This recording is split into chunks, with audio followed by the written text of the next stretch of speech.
একবার ভেবে দেখুন তো, একটি বিস্তীর্ণ জলসীমার কথা, যেটির নিয়ন্ত্রণ বাগে আনতে পারলেই আপনার হাতে আসবে বিশ্ব বাণিজ্যের চাবিকাঠি এবং অফুরন্ত খনিজ সম্পদের উৎস। এমনকি বিশ্বের গুরুত্বপূর্ণ সমুদ্র পথে আপনার সামরিক আধিপত্য প্রতিষ্ঠিত হবে। আপনি হাতে পেয়ে যাবেন ভূ রাজনীতি নিয়ন্ত্রণের তুরুপের তাস। এই জলসীমার নিয়ন্ত্রণের উপরই নির্ভর করে আধিপত্যের মেরুকরণ চলে বিশ্বের ব্যবসা বাণিজ্যের অন্যতম এই রুটে। হ্যাঁ বন্ধুরা, আমরা বলছি বহুল আলোচিত এবং গুরুত্বপূর্ণ জলসীমা বঙ্গোপসাগরের কথা। আজ আপনাদের জানাবো ভূ রাজনীতির এই কেন্দ্র কেন এবং কিভাবে বর্তমান বিশ্বের সব থেকে বড় দুটি সুপার জায়ান্ট চীন এবং আমেরিকার আগ্রহের কেন্দ্রবিন্দুতে পরিণত হলো। এর পাশাপাশি বিশ্ব রাজনীতিতে বাংলাদেশের অবস্থানের পেছনে এটি কি ভূমিকা পালন করছে। ইন্দো প্যাসিফিক অঞ্চল নিয়ে যত বিচার বিশ্লেষণ হয়, তার কেন্দ্রবিন্দুতে থাকে আমাদের এই বঙ্গোপসাগর। কৌশলগতভাবে এটি শুধুমাত্র বিশ্ব মানচিত্রে একটি ছোট্ট বিন্দু নয়, বরং এটি আধুনিক যুগের আন্তর্জাতিক রাজনীতির পাশা খেলার একটি ভরকেন্দ্র বটে, যেখানে জাতীয় এবং আন্তর্জাতিকভাবে প্রতিটি পদক্ষেপের উপর থাকে আন্তর্জাতিক মহলের তীক্ষ্ণ নজরদারি, এবং এ সম্পর্কিত প্রত্যেকটি সিদ্ধান্তের পেছনে থাকে বিশ্ব রাজনীতির ইতিহাস নতুনভাবে লেখার নিগুড় হাতছানি। বাংলাদেশের প্রখ্যাত সঙ্গীতশিল্পী শাহনাজ রহমাতুল্লাহর গাওয়া একটি গানের কথা ছিল এমন: সাগরের তীর থেকে মিষ্টি কিছু হাওয়া এনে তোমার কপালে ছোঁয়াবো গো, ভাবি মনে মনে। সেই মিষ্টি হাওয়ার বঙ্গোপসাগর কেন ভূ রাজনীতিতে এমন গুরুত্বপূর্ণ হয়ে উঠল, আমাদের অনেকেরই মনে সে প্রশ্ন জাগে। অন্যান্য বিভিন্ন সাগর মহাসাগরের তুলনায় বঙ্গোপসাগর ঝড় বাদলের সময় ব্যতীত বেশ শান্ত। তবে কেন বঙ্গোপসাগর নিয়ে এত আলোচনা? কি আছে মৃদুমন্দ ঢেউয়ের খেলার পেছনে? আসুন সে বিষয়ে কিছু আলোকপাত করা যাক। মূলত বঙ্গোপসাগর মেরিটাইম গেটওয়ে হিসেবে বিশ্বব্যাপী ব্যবসা বাণিজ্যে একটি গুরুত্বপূর্ণ ভূমিকা পালন করে। বঙ্গোপসাগরকে ব্যবহার করে দক্ষিণ এশিয়া, দক্ষিণ পূর্ব এশিয়া এবং পশ্চিম এশিয়ার দেশগুলি নিজেদের মধ্যে ব্যবসা বাণিজ্য পরিচালনা করে। অর্থাৎ এশিয়ার এই তিনটি অঞ্চলই বঙ্গোপসাগরের মাধ্যমে একে অপরের সাথে সংযুক্ত। আবার পুরো বিশ্বে যত বাণিজ্যিক কার্যক্রম সংঘটিত হয়, তার মধ্যে 1/4 রুট হিসেবে বঙ্গোপসাগরকে ব্যবহার করা হয়। সুতরাং বলা যায়, গ্লোবাল কমার্সে আমাদের বঙ্গোপসাগর একটি লাইফলাইন হিসেবে কাজ করে। 2024 সালের 12ই আগস্ট ভারতীয় অনলাইন ভিত্তিক নিউজ পোর্টাল বিজনেস টুডেতে প্রকাশিত একটি আর্টিকেলে বঙ্গোপসাগরকে গেটওয়ে টু পাওয়ার বলে অভিহিত করা হয়। ওই আর্টিকেলে আরো বলা হয়, বিশ্বব্যাপী বাণিজ্যিক রুট, এখনো অনাবিষ্কৃত খনিজ সম্পদ এবং ইন্দো প্যাসিফিক অঞ্চলে আধিপত্য বিস্তারের জন্য বঙ্গোপসাগর খুবই গুরুত্বপূর্ণ। দুই সুপার জায়ান্ট আমেরিকা এবং চীন এই বিষয়টি সম্পর্কে খুব ভালোভাবেই অবহিত আছে। বিশেষ করে আমেরিকার জন্য ইন্দো প্যাসিফিক অঞ্চলে তার আধিপত্য বিস্তারের কৌশলের একটি অংশ হিসেবে বঙ্গোপসাগর নিয়ন্ত্রণ খুবই জরুরি। ওয়াশিংটন মনে করে তাদের নিজেদের জন্য এই অঞ্চলে অবাধ বিচরণ এবং আধিপত্য বজায় রাখতে হলে বঙ্গোপসাগরের উপর নিয়ন্ত্রণের কোনো বিকল্প নেই। বিশেষ করে এই অঞ্চলে চীনের আধিপত্য বিস্তারকে রুখে দিতে এটি একটি অত্যাবশ্যকীয় পদক্ষেপ হয়ে দাঁড়িয়েছে।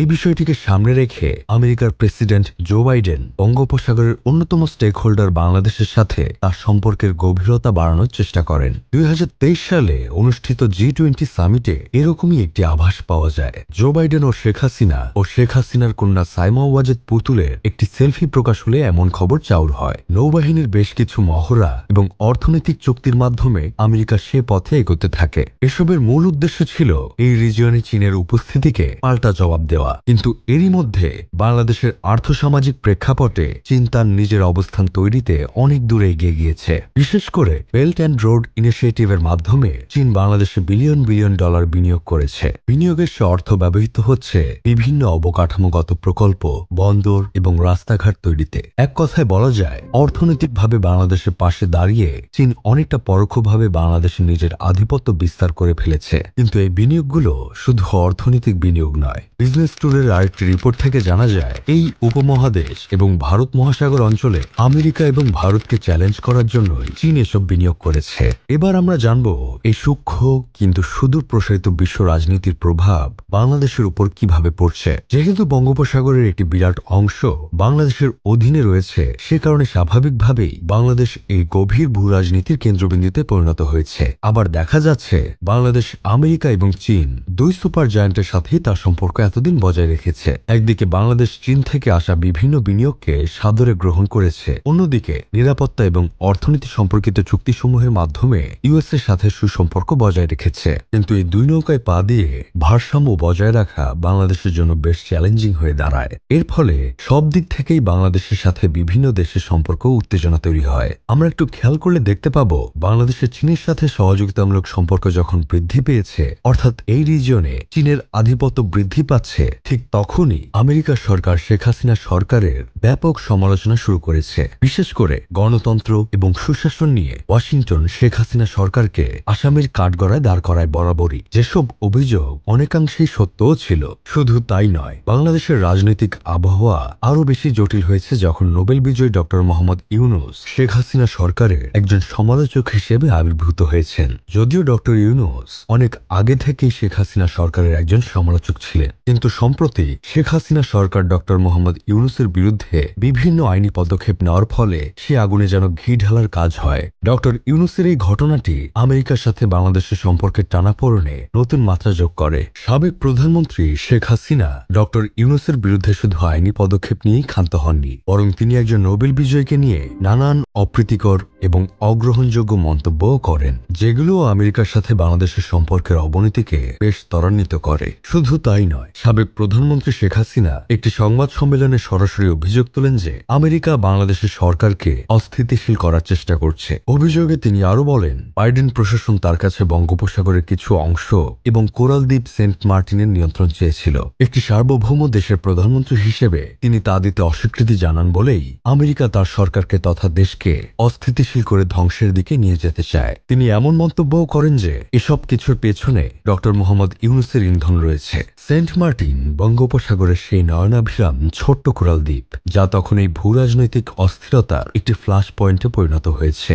সাবেক প্রধানমন্ত্রী শেখ হাসিনার এরকম মন্তব্যের কারণে উত্তেজনার পারদ আরও উপরে উঠতে থাকে। এরপর বাংলাদেশের রাজনীতিতে ব্যাপক চড়াই উতরাই আসে। ছাত্র গণঅভ্যুত্থানের মুখে শেখ হাসিনা পদত্যাগ করেন এবং ডক্টর মোহাম্মদ ইউনূস অন্তর্বর্তীকালীন সরকারের প্রধান হিসেবে দায়িত্বভার গ্রহণ করেন। ক্ষমতার গ্রহণের পর আমেরিকা এবং চীন দুটি দেশই ডক্টর মোহাম্মদ ইউনূসকে শুভেচ্ছা জানায় এবং তার সাথে কাজ করার অভিপ্রায় ব্যক্ত করে। ক্ষমতার পট পরিবর্তনে বর্তমানে বঙ্গোপসাগর তথা পুরো বাংলাদেশের ভবিষ্যৎ সম্পর্কে নির্দিষ্ট করে কিছু বলা সম্ভব নয়। একদিকে আমেরিকা, আরেকদিকে চীন, দুই সুপার জায়ান্টই চায় এই অঞ্চলে তাদের আধিপত্য প্রতিষ্ঠা এবং বিস্তার করতে। এটি করতে হলে দুই দেশেরই প্রয়োজন বাংলাদেশের অকুণ্ঠ সমর্থন এবং বঙ্গোপসাগরে অবাধ বিচরণের সুযোগ। তবে একথা স্পষ্ট যে আধুনিক যুগের রাজনীতির এই খেলায় বঙ্গোপসাগর শুধু মানচিত্রে আঁকানো একটি শান্ত অঞ্চল নয়, বরঞ্চ বিশ্ব রাজনীতিতে ক্ষমতা নির্ধারণী একটি যুদ্ধক্ষেত্র হিসেবে গুরুত্বপূর্ণ হয়ে উঠেছে। ক্ষমতার এই টানাপোড়েনে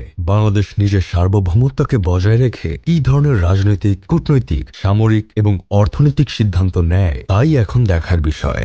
তো আজ এ পর্যন্তই। আমাদের এই ভিডিওটি ভালো লেগে থাকলে লাইক দিন এবং কমেন্ট করে আপনার মতামত জানান, আর শেয়ার করে অন্যকে দেখার সুযোগ করে দিন। দেখা হবে অন্য একটি পর্বে নতুন কোনো তথ্যবহুল ভিডিও নিয়ে। ভালো থাকবেন সবাই।